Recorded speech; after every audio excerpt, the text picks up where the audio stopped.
What up, everybody? This is DJ Severe, and you're chilling in with the Break It Down show. Yes, indeed. So first off, before we do anything else, I just want to cover it. I love you, man. I love that we get to do this. I love that we got to know Yes. each other. I mean, look, we both love the Dodgers, but Right. there's something more like when we just you light me up when I think about getting to hang out with you and talking to you and all that stuff, and nobody gets to hear that kind of stuff enough. So I think the world of you and what you do, and you're making the world a better place. Thank you, bro. I appreciate you as well. We come together on some great things and like minds, so it's always a pleasure. Yeah, yeah. Especially like in our time right now, it's so easy to be divided on everything. And here we are allowing so many things to unite, Right. us in general, our community, like how do we Right. help one another? How do we support one another?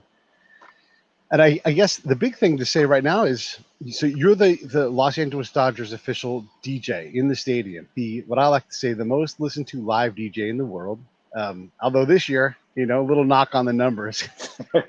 Yeah. I got cardboard cutouts, so I have to count the cardboard cutouts, and then that's my number this year. Yeah. Yeah, I thought it would be really cool to talk to you about what it is that you do, like, and how you do it now. I mean, your job. So, I mean, the DJ, one thing, could we all get that you play music, but you have 50,000 plus people on an average night who are trying to have a great time at a baseball game, and you use music to get them to on your portion of it. But now Right. they're not there. What's it been like DJing baseball games during COVID? So it went through stages. I think we kind of talked about this in the beginning, like before we even kicked off, what it was going to be like. So it went through a couple stages. The first stage was me trying to prepare for what I normally do, then pumping my brakes to say, well, don't prepare that way. Just kind of get a blueprint of what you normally do, Yeah, and then be prepared to pivot with what comes. Because in talking to different management who had no idea, first of all, really what I do, and then what their idea was, trying to figure out then from there. And then, so I backed up a little bit and I just took it from the perspective of what I do that I know works. And then I started communicating with the players to see what their insight was going to be. Then I wanted to see what the setup was going to be. And then we threw in this whole crowd noise element, which none of us knew was going to right. come around. Um, and so then it's kind of like it unfolded. Every day was different. So we came in and you're like, okay, well, this is different. This is different. And a couple of managers would tell me, well, you're just going to really just be enjoying baseball and kind of play for the fan, try to kind of just play for the players now. And so I took that approach first and I just started doing what I normally works for the players. I started watching their reaction, their normal reaction. And from the first time I went in, the first three games there was just the sound guy was just playing music in the background. And then the last game, when it was really prepared, they brought in me and Dieter, the organist. And just to hear them ask, the reporters, Alana Rizzo asked Dave, what was it like to have DJ Severe back in the house? He said it was great. The energy was up. He said he always brings it when he comes. So that gave me a little more energy going towards it because I'm like, okay, that now I know they really need me and it resonates to them when I'm here and there's a difference.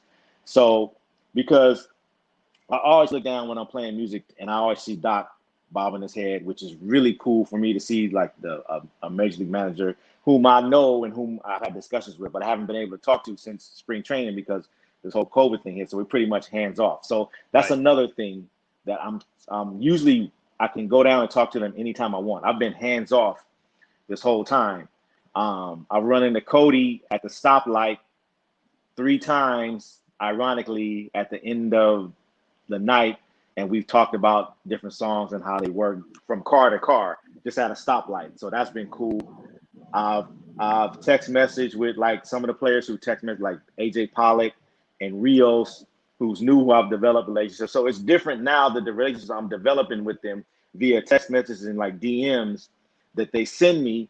I even had Tommy Pham of the Padres come in and DM me and tell me you're the best ML DJ of any. And he's like, I fuck with you like so good, like you're the best. So Yeah. For him to come in right away, kind of like solidified, and it gave me like a cool stance that I was like, okay, now let me go in. So now I just kind of let it unfold, and I realized that I had even more of a format now, because now my inning breaks sometimes is just me. So now I can really DJ, where it's like there's no video beforehand.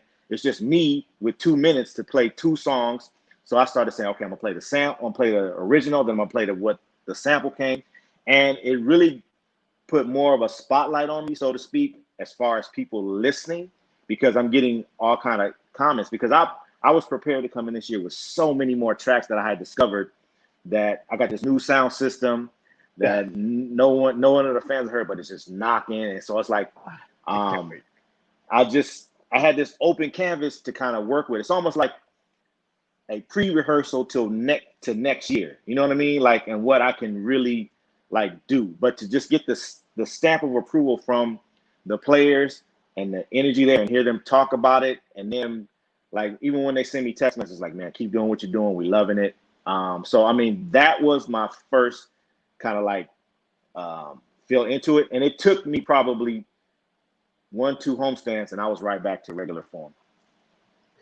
So it sounds like, and from seeing the operation live when we were up there with you that one time we recorded there, you've got a lot more work to do in terms of, do you have to have more songs on hand? You've got more time to fill, because there's not, t-shirt cannons and all that kind of stuff. Right. There's a little more, but not that much more. The only difference is now is more management around with nothing to do, because there's no in-game entertainment. There's just me, the organ player, and whatever the team is throwing out on the field. So we'll run a video. We still run pump videos every now and then, but for the most part, there's no anthem singer. So it starts off, Dieter plays the anthem on the organ. We go right into the game. There's no pre-game ceremonies. There's no Tommy Lasorda walking around. There's no nothing. This is an empty stadium. You come in, get your temperature check, answer your questions, use whatever bathroom you can use, because it's all separate. We all can only go in certain areas now. We're tier 1, tier 2, tier 3 employees by MLB. It's a whole different security thing. So, and then now you've seen the setup. We're social distancing. So the only people in my booth now are me and the sound guy.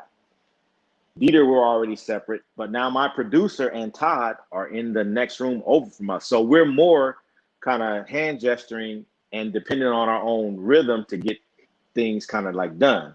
Although we still have headsets, but I usually try to listen to my own headsets when I'm doing it, and I like to go off of my producer, who's normally sitting right next to me.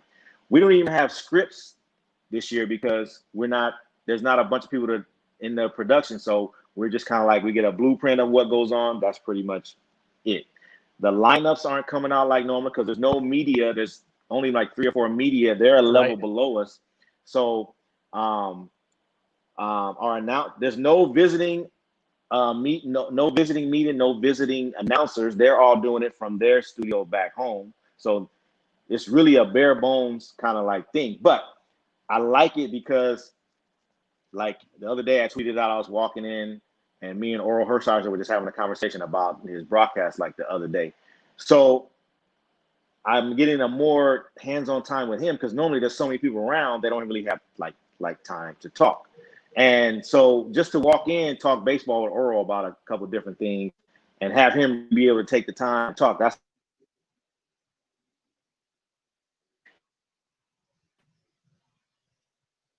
got a little bit of wireless. What's there going goes. on. Yeah. We had a little bit of a wireless bump there, but that's all right. Keep going. Yeah, I've had so many people reach out to me for interviews, Ox, and just the nod pre-show, just everyone reaching me that's interested in what's like going on. So it's been really, really, although a stressful time, it caused growth. So I've been able to kind of grow, and I'm kind of like blessed to be in the situation that it is. So, and we're on like 2 more games left, which seems like we just started. We did just start, but it also seems we were talking the other day. It seems like it went fast, but it was long too. Kind of like just with all different things you had to deal with. It was like a stretch out. But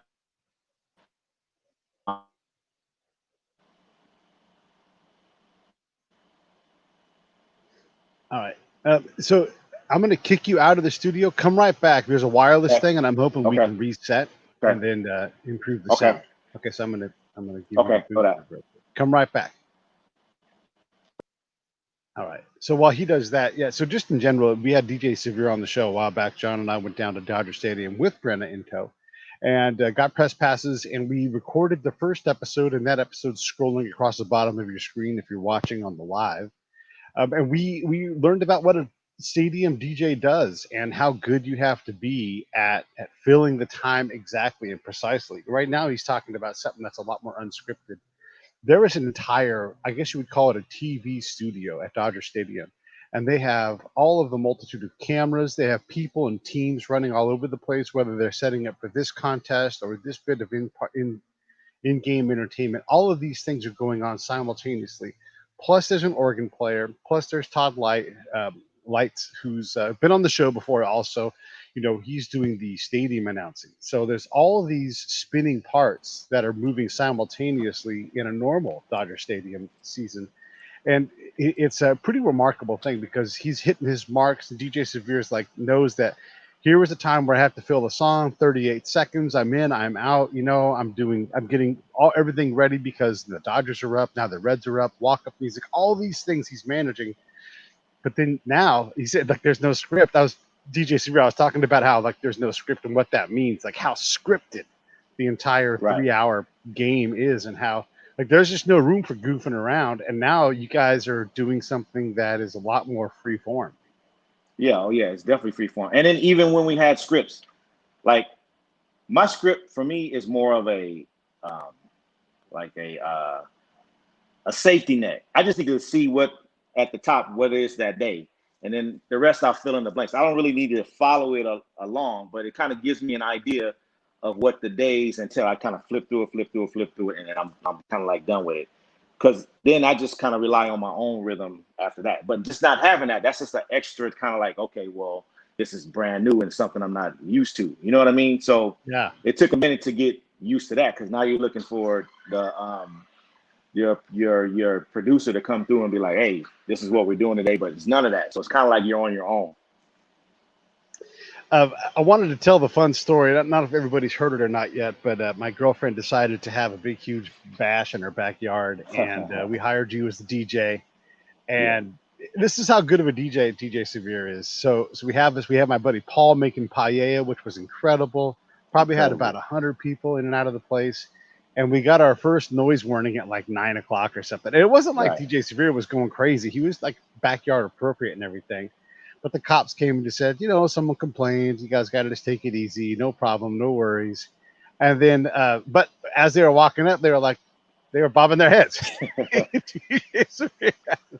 And then when they came back around 10:15 or whatever, this is my girlfriend and how she is. She's like, I'm only turning 51. This is my bash. So what's the ticket going to cost? Because we're just going to keep going. Right. Oh no, it's not about that. We love it. The music is great. You guys are doing a great job. But just you had the vibe going. Even from the moment the cops came out of the car, you had them bobbing their heads. Yeah, I love that. I love that. I know. I love that story. I can't tell it enough. But when you see Doc, and he's probably not even aware he's doing it, right? But you're aware he's doing it, I would guess. Because he's in game thinking about things, Right. Say that again, Pete. I was just saying, Doc, when Doc's bobbing his head during the game, I imagine he's working so hard mentally, he probably doesn't realize that he's doing it, but you're watching him. Right. And he's doing it, so you're doing your job well.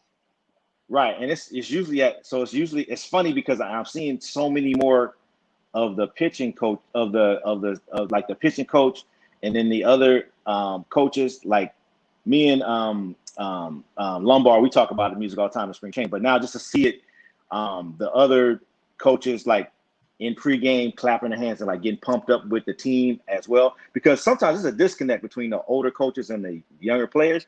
but Mhm. they all kind of get together and vibe in the pregame, and then just to see them kind of like snapping their finger or like tapping their foot, it's really interesting. The most time I catch like Doc, it'll be like in an inning break, because I have a thing where I always try to play like a 70s classic, like an 80s classic. I try to mix in at least 2 to 3 like per game. And I always see him. I try to pick these ones. I'm gonna try to look down and see if I can see Doc like bobbing his head. And so lots of times there's nobody else around him, and he's just kind of leaned over, and I can see his head moving. And he's not trying to hide it at all. Like, I don't want the camera to see me. He's going like full force into it. Another thing I do this season, which I've done before too, is I always try to check out the visiting team when they come in, especially the teams that have never been here. And I can usually catch at least 2 to 3 players like dancing a little bit, or like, really beating like on the stand, just to kind of get that input, especially in pregame when I know there's certain Latin players and there's certain songs that I can play. I like to try to see, kind of get them moving. I mean, because to me, I like the whole aspect of everyone coming in and enjoying themselves when they come to the stadium. You know what I mean? That's a big, because to hear players talk about the music here on other teams, you know what I mean? And people get into it, but don't pump them up. I'm like, man, look, you see these guys talking to each other. They're friends. It's not even about that. And then I try to be good at what I'm doing. So I'm not trying to dumb down the music. I'm still going to play good music regardless of who comes to town. I want to try to signify, if like an Atlanta comes in, I'll play some Atlanta. You know what I mean? I try to like signify the moment with what I do. That's what I do. Yeah, you definitely do. And Todd's asking, do you work with players in the walk-up music? I mean, I'll answer that for you. Yes. They text you all the time. How often are they messing with that though? Like, are they trying to use it to get out of a slump? Are they trying to change their vibe? Do they do it in game? It's been different this year. Like me and JT, he doesn't mess with his a lot, because me and JT talked about this a couple years ago. He's like, look, man, whatever song I have, if I'm slumping that night or if I'm not having a bad night, he's like, I'm gonna look up and give you a head nod, or when to switch to some of my other stuff that works. So me and JT kind of have that. Like I said, me and Cody in the beginning of the season, he was working on trying to get out of his song is Hotel California, and he was like, man, I want to add another song, but I haven't like figured out. I'm waiting. I'm checking out this Pop Smoke album, and I'm gonna see what I got. So I'm like, okay.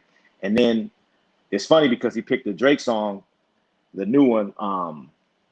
And so it's been such a good song that a couple times I was able to play it longer, and it kind of like it just, the inning breaks have worked out where he's been coming up and we've been getting out of a video, so I'm able to like lead into it longer. And then we actually had a conversation about that. One of the conversations was when we were at the stoplight together. He's like, man, I love it when he's like, I'm loving my new track, and I said, I know, I love it when I can play it long. He said, yeah, that's the best, when we get to play it like longer like that. I mean, so, and then even on a personal note, like when AJ Pollock has been one of my favorite players since he got here. And he's it's different because I never gave him my number, but he actually sought out to get my number. Him, Austin Barnes, Joe Kelly, they actually asked other players to have my number to give. So every now and then I get a random like text message. But AJ, I really like AJ because we have like great conversations. And he struggled his first year here, but I knew AJ would be such a good player. So like even in between him struggling, I would send him like cool little text messages like, man, keep balling. And he would send me a text message back like, man, thanks. It means a lot that you like do this for me. He's like, this makes me feel good. So just to have developed that kind of relationship, even though we're distant from COVID, but just to be able to send them like a message to keep them going. Even like Edwin Rios, when he was hurt a couple of weeks ago, I was like, man, don't worry. Heal up because we need you. He's like, man, thanks. That's so great to hear. You know what I mean? And so just to see these players follow me, like some of my different things, you know what I mean? It's such a different atmosphere now, and it's actually crossed over from music to like more on a personal note with some. You know what I mean? Yeah. Even with Mookie, I've done 2 events with his foundation, and I have, other than meeting him in spring training, it's like I'm developing a relationship with his foundation through him, but kind of like through what I do with the foundation. And then also I did 6 events for Yasiel Puig this summer, who's not even on the team anymore, but I have a great partnership with his team now, and it's actually better than when he was on the team because he follows my my Instagram, he likes some stuff, You know what I mean? He sent me signed stuff. So it's like, it's a trip. The relationship I have now that's come branched out of this COVID thing, and then just giving back through the foundation. Yeah, I want to ask too about like someone like Edwin Rios, and for those that don't know the Dodgers, he's been a prospect for a long time, but the Right, Dodgers have been so good, it's been right, hard for him to crack in. There's never been any doubt about his major league power. right. This guy touches the ball, it goes out. It It's goes really out. neat to see him play. Are you thinking about these guys? Like, are you ready? Like when Zach McKinstry gets his call up, are you ready for that, or do you have to scramble to figure out what you're going to do for him or what he wants? You know, it's different with the players, because even trying to get ready for him and figure him out. Um, a lot of people, a lot of people try to, like, when a new player is coming up, people start sending me suggestions, and he should be this, especially if he has a certain nickname like Will Smith. You know what I mean? People start sending Yeah, you all the get jiggy with it and this, that, other. And it's almost like, well, I never like to put anything on anybody because I don't know what you like. You know what I mean? yeah, It's like most of the young players, be it white, black, or whatever, they love hip hop. And then some don't. You know what I mean? Like yeah. very few don't. Like even I know for a fact, Corey Seager, he's never doing anything but country music.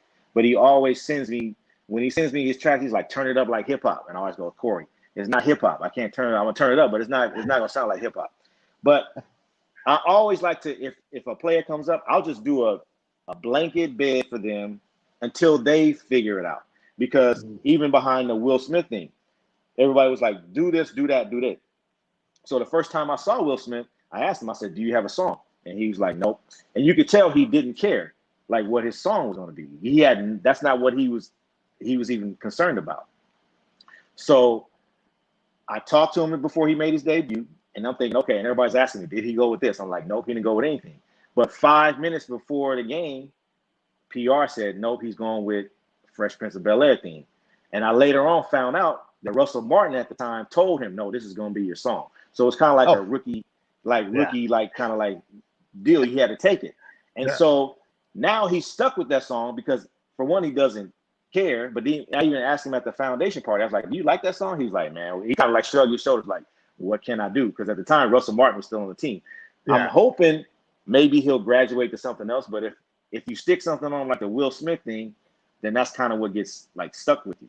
And then there's right. other players who don't care, like Chris Taylor doesn't care. I was in spring training talking to Chris Taylor and Kike Hernandez and Cody Bellinger and Muncy. We were all sitting right there because a reporter wanted me to ask Taylor why he picked the song Copperhead Road, because he's from Virginia or Maryland, and I guess that's where Copperhead Road is. And Okay. so he's telling us a story. So there's there's Chris Taylor, Cody Bellinger. I think Jock might have been there too, and Muncie. So we're sitting there like everybody's waiting to anticipate for like this big story. And Chris says, well, one day one of my friends was coming to town, and I just picked that song, and it kind of like stuck. And everybody's just looking at him like, that's the story behind that song. That's where you stick with it. So Chris Taylor doesn't care whatsoever what the song is, but I mean, those are still the songs. He doesn't change. He probably will never change. Yeah. So it's the difference between someone that really cares and not. Like me and Matt Kemp used to sit at his locker room for like 20, 30 minutes in spring training. He'd be playing me song after song after song. Same thing with Andre Ethier, where they really were into it. Some people aren't into it, some people are not. And then like Jock, I think Jock lets his wife pick his songs. So there's a different flow with like kind of everybody. But once you learn the rhythm, that's why people are like, well, you should play this for him. Like, it's hard for me to tell people like, look, I don't pick songs for them. I let them pick the songs, because far be it from me to do something or tell them something about a song. It's like when Justin Turner, he'll text me sometime in the middle of the night, is this song good? Like he'll say, is this a banger or not? I'll never tell him no. I'll just tell him, yeah. I mean, because why would I tell you no? Do I have a backup? Or what if you really like this song, or this song means something to you? I don't want to tell you that's not going to work. You know what I mean? Right. I'm just going to do what you asked me to do, or what you think. You know what I mean? Because obviously something led you like to that. Like even Edwin Rios, he changed the song just 2 days ago. He sent me a DM, and he hit a home run. He hit a home run last night. So I mean, like that's perfect timing for them. They probably attach a lot more into that. He probably would have hit the home run if he had the same song. But I mean, that's sometimes that's a game changer for them. Jock is the one who switches up a lot. I can tell when Jock is struggling because he's throwing a couple of F-bombs like this season where it's like it got kind of out because there's no crowd in there. And then that's when Jock usually switches up. But Jock is funny because Jock will go back to other previous songs. That's why I never get rid of anybody's song. He'll go back and he'll dance around different things. Very rarely does he come with something new. How much behind the scenes work do you have to do? I mean, I know that there's been some controversy, not that you did this wrong, but about like what words were slipping through on songs. So you've got to clean things up and everything. Are you always listening to what's coming out right now, or how much time does that take for you too? Because that is work that you have to do when you're not at the stadium to be ready, to know what it is, to know what's in it, to know what the words are, to know what I don't know. I mean, what about someone like Tech Nine, and his music? I mean, given the fact that he went to jail for having sex with middle school age girls, can you even touch that stuff? I can. I'll say I'm kind of good at knowing how to walk a fine line with the stuff that I play. I know where I can go and where I can't go. I think the only thing that changed with like management when it first happened was the Michael Jackson scandal, and then everybody was so scared, like we're staying away from Michael Jackson, period. Which I would have done anyway. Now slowly but surely, I'm creeping in kind of like back in on some different things, but I'm not gonna make it a whole staple of like what I'm doing. I'm constantly. It's funny, how my mind works. It's almost like I'm not allowed to just listen to music anymore for the sake of listening to music, because I'm always listening to see whether I can use it in the stadium or not. So even TV commercials, or if I go to the movies, when you could go to the movies, I'm always Shazamming like, okay, I can use this song into what I do. And that's actually part of my formula. My formula in making especially my pregame mixes when you walk into the stadium is not playing what you heard on the radio, because I don't want you to get out of your car and come right in the stadium and hear the same thing. So I try to be seasons ahead with my music. So I spend a lot of time in the off season creating a bunch of playlists and mixes with music that are in my record pools that I found. And also when I hear songs on, like, this is one of my secrets, I steal a lot of music from like Target commercials, Apple product commercials, stuff like that. Because when you come in and you hear it in the stadium, it makes you think you knew the song, but you don't know where you heard it. So it's kind of like you recognize it and you like it, because anytime they put it in a commercial, it's more likely it's been tested and it's gonna like work. So I steal a lot of music from like commercials if I can. I'm always Shazamming at the TV, trying to get the song that I can use in my mix. So that way, I try to be months ahead before you even know what song it is. So that's kind of like my formula. Especially, I'm always pouring through my record pools to find something that is playable and that works for me at the stadium, because I have a formula. I don't do a lot of the EDM that has to rise up and then the fist pump. I like a good strong house beat with some nice horns, some good vocals, and then kind of more repetitive stuff, because I try to stay away from a lot of the lyrics on different things, because that's where you kind of get in trouble if someone hears something and they want to write something. My hip hop is really played for batting practice and the team when no fans are in the stadium, because that's the hip hop that they like want to hear. So you can be a little more controversial. But as soon as we hit gates, that's when I switch to more fan friendly type stuff with more hip hop that works, and then the type of things that I want to do. Because really and truly, I like to look out and see every person, from a kid to an older person, white, black, Latin American, Asian, doesn't matter. But if I can see different people bobbing their heads at different times, that's what I do it for. So I try to find like different things and different elements that encompass everybody and bring everybody in, which is more and more I'm hearing from people that I'm the best DJ in MLB, and like this the props I get on Twitter on a daily basis from people who are discovering me. You know what I mean? It's really nice to get that feedback. Yeah, I mean, Tommy Pham saying that, you get it a lot. I mean, back when we first met years ago now, you were hearing the same thing. Right. I mean, there are other good DJs out there. What do Right. you think? Do you have a sense for why? I mean, a visiting player would say it's the best here. Any idea? I think it's my formula. One, it has a lot to do with the sound system, but also a lot to do with the formula. I think that probably a majority of other ballparks don't really have DJs who get a chance to go out and use the music in other formats. Like most people who do this job, this is all they do. And then some organizations get caught up in such a repetitive song motion, and they just accept that. It also depends on the management up above to let you walk out there. They might be putting some constraints because people are might be a little bit scared of the music. But I mean, with us being in LA, I'm lucky enough to have a management that kind of like lets me get out there. And then, I mean, I know what each of my bosses like, so I kind of do enough of that to keep them off my radar. And then everything else, as long as they see the people bobbing their heads, and I get a lot of feedback from the cameraman, because you also got to remember, I'm working for the cameraman too, because they have to get shots of people dancing. And every cameraman that comes in tell me, man, you make my job so much easier with the music you play, because it's not hard for me to find somebody enjoying the music that you play. So many more stadiums get caught up on the classic rock, which is fine, but you got to remember, a lot of people say, well, you should play more classic rock. And I tell them, like, look, why would I play like more classic rock? I say, I'm not knocking it, but those are kids down there that are playing. They don't want to hear that. And then I'm just going to sound, you want me to sound like every other stadium that around that just is kind of like takes the low hanging fruit. Like, you know what I mean? Like, I love Van Halen, but I haven't played Van Halen in years and not planning on playing Van Halen. You know what I mean? Like, you get it. That's a different time and space that you go to.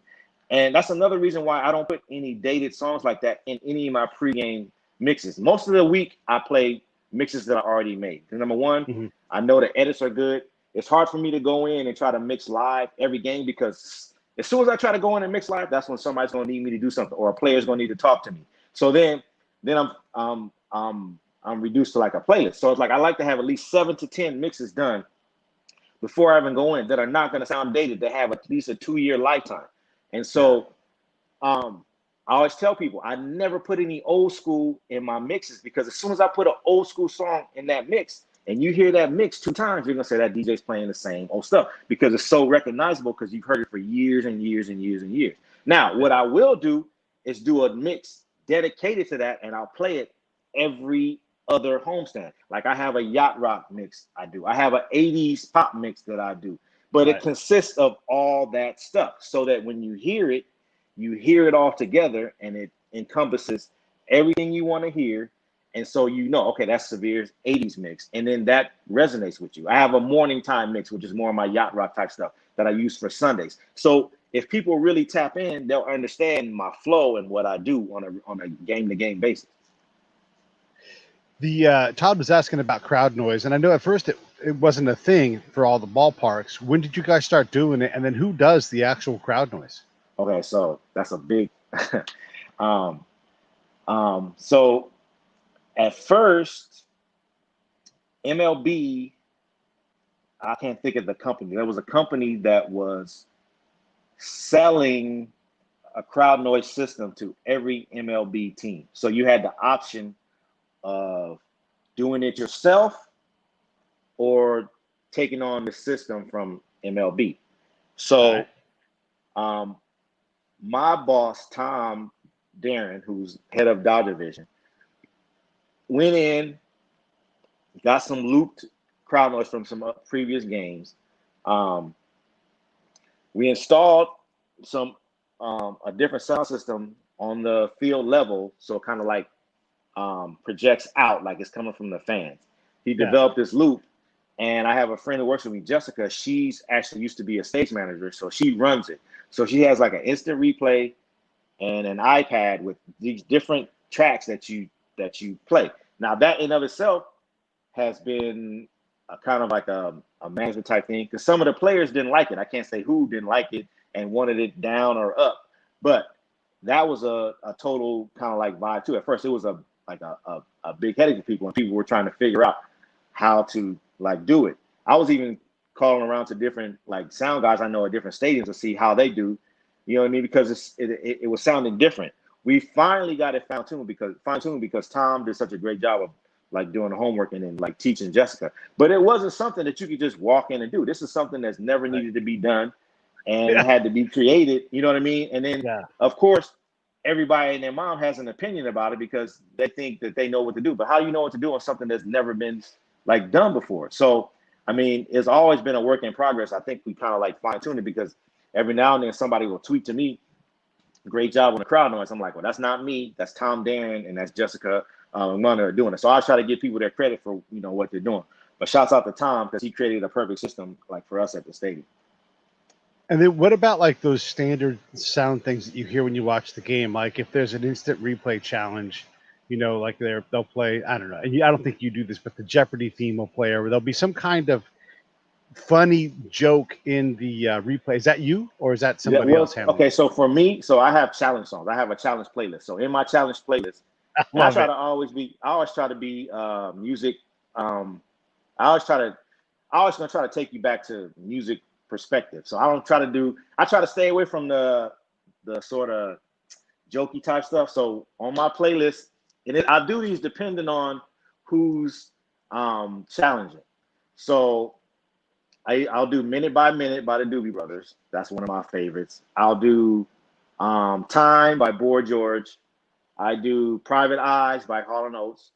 I do Is There Something I Should Know by Duran Duran. I do She Blinded Me with Science. If it's a clear call, I'll sneak that one in because I don't want the umpires to get kind of pissed off at me. So I kind of sneak that one in. I do Time After Time by Cyndi Lauper. If it's on the other team, I'll do I Wish by Skee-Lo. I'll do Faking the Funk by like Main Source.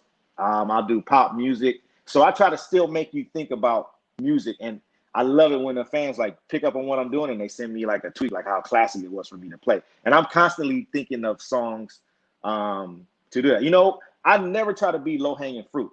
When the Astros came to town, everybody sent us every cheating song there is, and we're like, look, first off, we're the professionals. Like, let us do it. I wouldn't want to make you think, not take.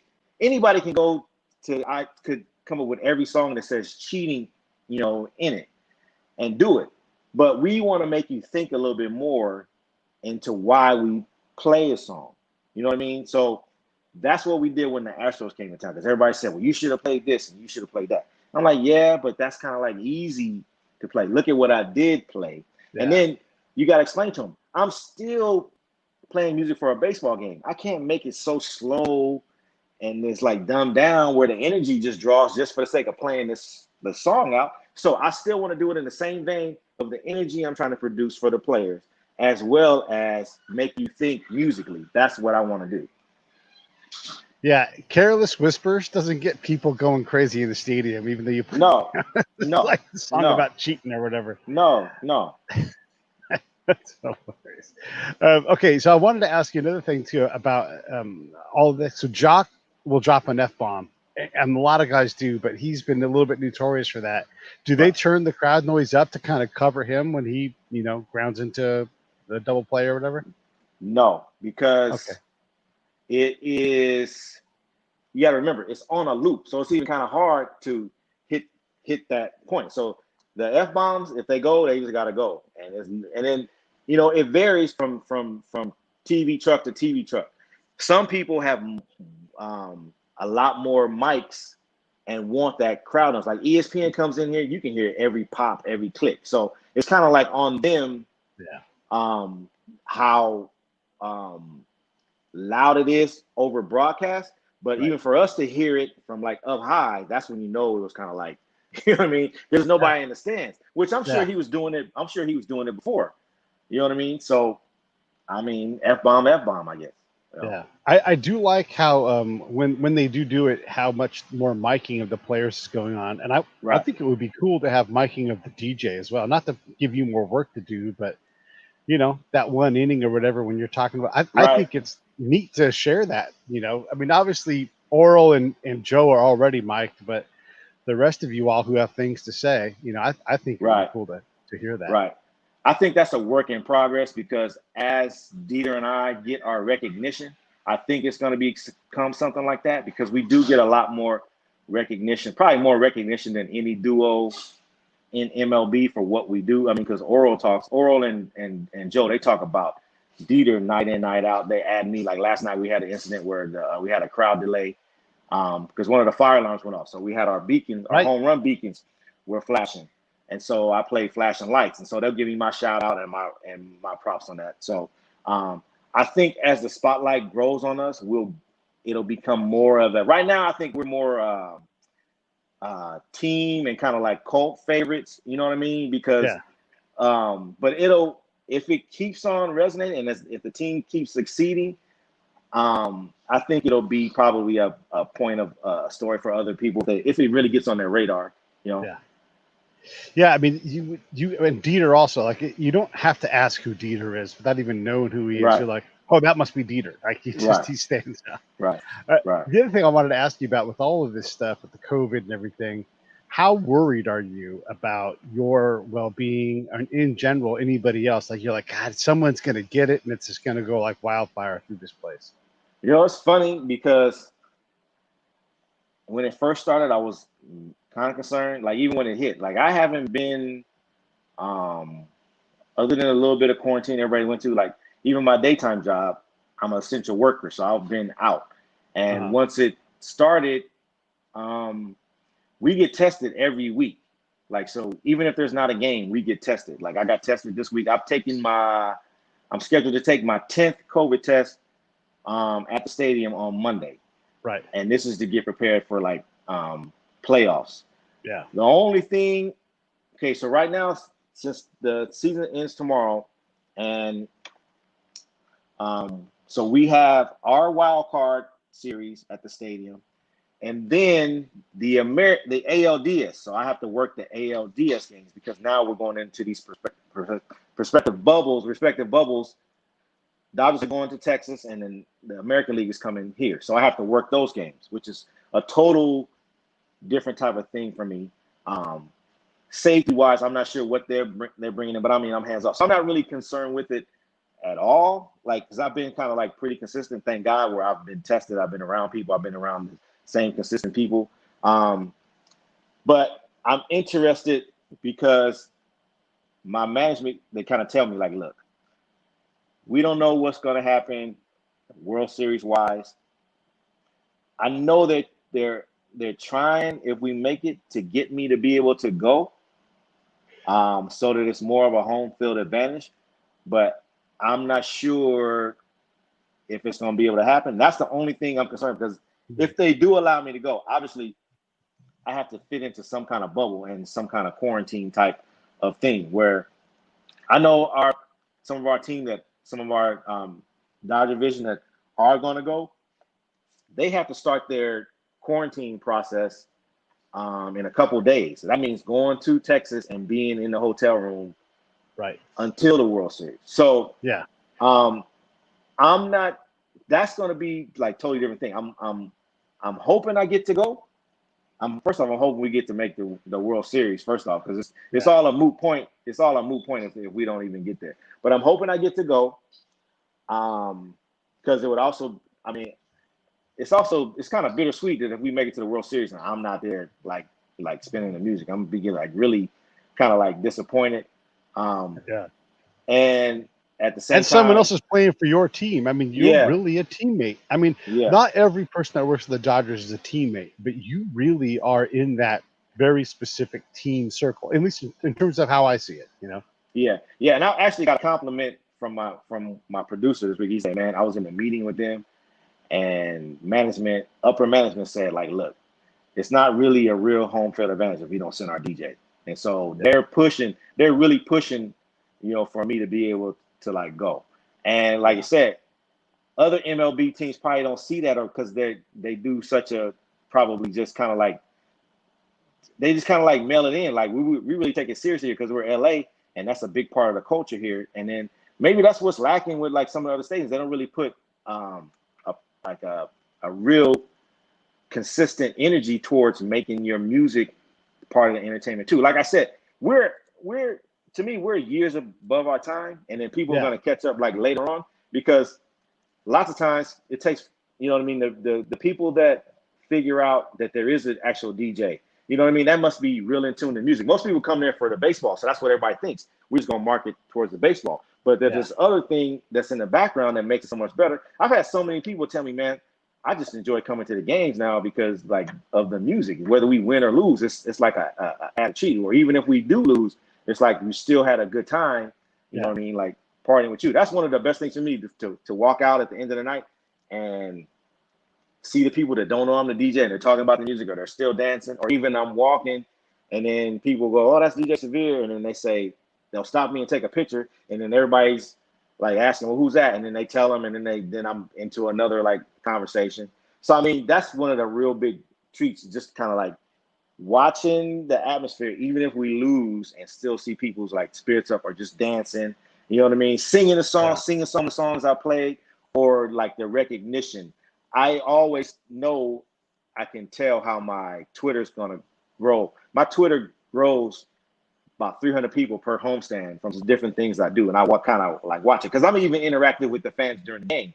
You know what I mean? I try to keep them in tune with what I'm doing. I try to be as hands-on as possible and try to give them my outside look. Like that's another thing I've done since we've been in this. Like I'll go live for the pregame to let people hear the announcements, and then they say thank you so much because I miss being there for this. You know what I mean? So I don't do it all the time. I'll do like the 7th inning stretch, or if I do something significant, I'll take a video of it and send it out. And it's actually done a lot for people who can't come to the stadium, and they say thank you. A lot of people say thank you for doing that because I really miss being there. So I've been trying to figure out different ways to kind of give them the same experience. Is there a better live gig that you've ever had than World Series games? Is there like what compares with that? You know what? Nothing really. The simple bittersweet fact that we lost both World Series, but I mean, I'm a sports fan first, and then to me, I've always said, like, of all the playoffs or any sport, baseball playoffs is the best playoffs to me because to hear, like, first off, the tenseness of a crowd. Say you're home and you need a critical hit. You got someone in scoring position to either get you back in the game, take the lead of the game, but that crack of the bat, and you know it's a base hit, especially if it's a base hit, to hear the crowd, the way the crowd for MLB swells for that, and then you can to play the music and to see that reaction, there's nothing like that. And I was blessed enough to do 2 World Series, even though we lost, but it was bittersweet because at the end of both of them, they beat us on our field, and I had to play music for the other team, which was like so bittersweet, like to me. But I mean, I had to do it because it's like at that point, you don't work for just the Dodgers, you work for MLB. So, didn't you go to Jackie Robinson High School too, or something like that? Yeah, I went to John Muir High School, which is like, Jackie Robinson. It's gotta tear your heart apart, you know. To have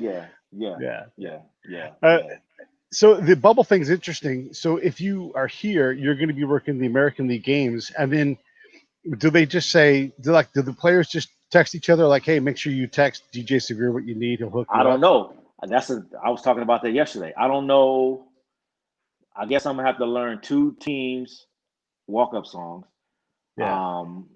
And kind of what they do. I'm hoping they don't give me their things to do because if it doesn't fit what I like to do, I'm hoping they don't come up with a bunch of classic rock and we like this and da because that's really not what we do. Now, obviously, if they do, that's what I have to do. But I'm hoping they'll kind of just like give me their plate, their walk-up songs, and I can kind of just do what it is that I do. I mean, other than their scoring songs, but I mean, it's actually put a lot more work on my plate. And also, I have to get together everything that I do and give it to my boss to send down there. So that's including all my mixes, walk-up tracks, my bumps, everything I have to put together to send to Texas to give to somebody who, I mean, I don't know who it is, but even if they're even going to do what we instruct them to kind of do with it, you know what I mean? But I really feel in my heart of hearts, I'm going to Texas somehow, some kind of way. I really feel that I'm doing it. I'm kind of believing it. Everybody's telling me, nah, you're not as too. I'm like, I really believe I'm going to Texas, though. I really think I'm going to Texas. I mean, let's quickly talk about the new system because in the 2000s, I've been to a game at Wrigley, and they had like a 1950s era, green and red wire jammed into like a Right, bullhorn system, and it sounds like right, garbage, you know. right, right, Um, and let's also say this too: Dodger Stadium is the third oldest ballpark in Major right, League Baseball, and it right, is as modern as nice as you go to right, Wrigley. You're like, you know, right, it's classic, but you don't right. go, God, this is a nice place. And Fenway, same thing. Like, it's not. It's a different kind of charm. But LA's, man, it is a nice. You cannot go to a better stadium. It's so Right, nice there. right. Talk about that acoustic sound system they gave you to work with this year, though, and how has it been test driving it? And are you going to make changes before the All Star game? And do you get to make changes? Actually, it was funny because the NAM that we both attended, Yeah. that's when I went up and then got with the acoustics people, and it's funny. They gave me their total input. Like I'm like the main person who plays out of it. They gave me the breakdown, show me how they work and everything.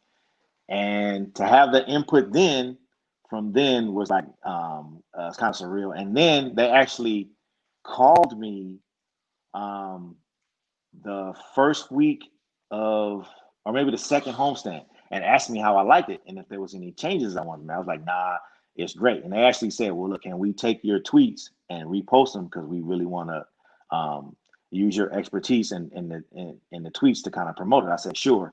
So I mean, that stadium, that sound system like rumbles, and it's funny to watch all the other players come in during pregame and kind of point to it. And even Matt, when Matt came in with the Rockies, and then he actually walked out there to the system, kind of like looking up, and then he was pointing to different players to tell them like what has changed. So even Matt has recognized the difference. We do this. We do at least one night a game. We'll show the warm up, the pitcher warming up, and then I'll play music and we'll watch the screen rattle like kind of like with the bass. That's how crazy it is because it moves the camera that we're using for that. So it's like that's the kind of a thing we kind of do to kind of show you what we're working with, you know. And I'm not even pumped up all the way because the formula people don't know is like you don't really a sound system can't really do its job unless people are in the stands to kind of absorb it and kind of even make it what it is. So we're on like 3/4 power because we can't even turn it up because there's no fans in the stands. That sound system is built for 56,000 people to be in there. So Yeah. we're not even halfway touching what it can do yet, and it's rumbling. Wow. Yeah. That's crazy. Yeah, Yeah. and I'm hoping that we get a chance to, because we talked about trying to get them all together and do a thing at the stadium, and just right when we were trying to work on it, you know, COVID broke out, and Yeah. we weren't Yeah. able to Yeah. really go forward Yeah. with it. But I mean, it's just such a neat thing to have this fantastic stadium, and next year you're going to have the All Star game and all of that. Yeah. Yeah. Do you get to be the DJ for the All Star game, or will they push you aside for some other kind of production element? That's another thing. DJ Irie, who normally does it, who gets the spotlight. So that's the difference. Um, Management was also pushing for me to be the DJ because they're like, look, we don't need DJ Irie. We have our own like DJ. But now, and not be it for me to step on. Of Look, course. I'll never kick a DJ's gig, especially something like that, like out of the hand. I would be more than happy to open for Irie. You know what I mean? Yeah. But like our management believes in me so much, they're telling the MLB like, no, we have our own DJ. We don't need, you know what I mean, like Irie or anybody else for this is our platform. We're LA. You know what I mean? Yeah. Like those other cities obviously need to bring in an IE because they don't have DJs that can sustain it. They can say, well, I got DJ this person, this, you know what I mean? So I've kind of like made my name for myself, even though my name is only LA, but my track record speaks for itself. My social media speaks for itself. My accolades speak, for Yeah. themselves. So if they did a little bit of homework, they could see that I could carry whatever it is I need to do. And I'm sure the players would be like, no, just let DJ Severe do it. We don't want to, this is our stadium and he has Yeah. our sound and it should Yeah. sound like us. No one, I believe firmly, no one, I should never go to anyone else's stadium and upstage them. You know what I mean? I should just Yep. be a part of it. And I believe that vice versa. Whatever your sound is, I just want to learn from you and be a part of it. You know what I mean? There are some people who I would love if the Phillies came to town and Jazzy Jeff was here. I would love for Jazzy Jeff to come in and do some things. I would love for some notable DJs from the places that they're from to come in and do stuff like along with Me. Like a DJ all-star. I get it. I get what you're saying. You know, like an all-star of DJs. Right. Gotcha. Yeah, yeah. Yeah. Um, so here's the funny thing about the Dodgers, and I know you'll appreciate this. You know Mike Brito. So Mike Brito is the guy for the Dodgers who he goes out and finds these incredible Mexican players. You know, Right. Fernando's way like the first one, and so he's got 2 World Series rings, 81 and 88. And I swear to God, this is true. He walks around like this because he's Right. got 2 rings on his hand, and he absolutely lets that shit hang heavy. Are Right. you going to follow the Brito model when you get your ring? Are you going to be like, oh, this arm's a little heavier than? Are you going to wear it every day? You know, it's funny because where's my ring at? Um, I, until I get the World Series ring, Uh-huh. like, okay, here's what everybody does. As soon as we hit playoffs, everybody breaks out their ring. Where's my ring? Everybody breaks out their rings. Yeah. Um, and that's when people start, kind of like flaunting them around. But like you said, you're right. Brito, he has 2 things with him all the time. It's All his the time. cigars all the time and his ring. So, let's see, I have mine. So here's mine that I keep in my bag Yeah. for 2017. Nice. And we'll break them out. We'll break them out when playoffs hit. But ours are so bittersweet because they're only National League Championship rings. You know what I mean? Although them being like nice, and then I think it's just all bittersweet until we finally get that championship. Now I can imagine that we'll be so fulfilled that everybody will just be wearing them like all the time. So everybody's trying to do features where they figure out, okay, well, of course, it's playoff kind of get you amped up, and so we'll start wearing them and like walking around. And then I guess Mike Brito can do that because those are actually championship rings. Yeah. I don't see anybody else doing that. I've checked out Oral's hands. I've checked out Tommy's hands. Mike Brito's the only person that does that. But like I said, once next week hits and we get the LDS, people will start probably wearing them a little more. I think they'll probably wait till we get up a little bit before they start rocking them a little bit to kind of for some confidence. Because if you come out day one walking around like this and it's like flossing everybody, it doesn't mean, people can say it doesn't mean nothing until you cross the finish line. So Yeah. but I can't wait to hopefully we get it and then it means something. You know what I mean? But until then, it just stays in my bag and I just keep it in my bag. Well, and as you know, the playoffs, they don't care about how good you are. It's about the ball hitting third base bag. It's, it's any crazy thing. It's Austin Barnes having a 3 home run game. You're like, how that happened? Like these crazy things happen, and I like you, I've watched the Dodgers for a long time, and you have championship moments, and a lot of times it's just let's see what happens, and then it happens, and it's just out of your hands. A hell of a team, though. Hey, anything you want to say in closing? I mean, I've had you for an hour. I want to give you a chance to just say whatever it is that you want to say or ask. No, I mean just you know what I mean. We're in crazy times. Just take the time to communicate with your friends. Let's try to bring each other like together. I've done a lot since COVID hit with trying to do my mixes and bring people together and heal some of the divisiveness and just have like, you know what I mean, like calming talks and see people's sides. There's a lot going on. And I don't think there's enough good music out there to heal it because nobody's making that much good music in order for people to lean on. So I'm trying to bring back, when I find some stuff that makes me feel empowered and feel uplifted, to try to do my part music wise. And if anybody ever needs to feel good, you can type in on any of my lives on my Instagrams and different things that I'm doing, and I will try to.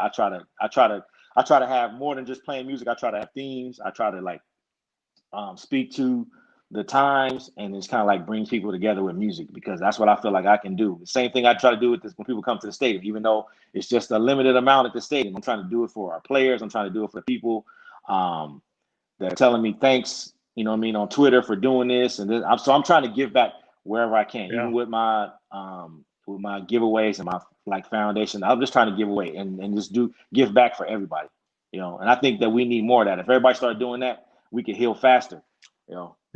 Yeah, for sure. Because turns out we're all in this together, and whatever this is that we're working on, whatever, because there's a lot of things, like you said, we need each other It's a to lot of really things, right? heal and go forward. And yeah, it's important. And music is truly a big part of that. I love it. I love that we got a chance to do this, and I love that you're talking about the COVID thing, because it's just so easy to get lost and scared. But here you guys are providing a valuable service, and I Right, mean, for the most part, I would have to say the major leagues have done pretty good. I mean, there's been a couple of bumps in the road, but for all of the hundreds of people right. that were trying to get this done, they've done all right, you know. So cool, man. I appreciate you coming on. Right. Everybody, It's definitely been check good. out DJ Severe's lives. He's not kidding. There's yacht rock. There's gospel. There's everything. You can always find a I lost your theme. audio, Type Pete. I in your lost your audio. message. He will say "What up" back to you. I promise. I love DJ Severe's stuff, man. It's great. All right, let me sign off. Got my pod guy. Hold on. Okay. I think I lost you. Hold on, Pete. Okay.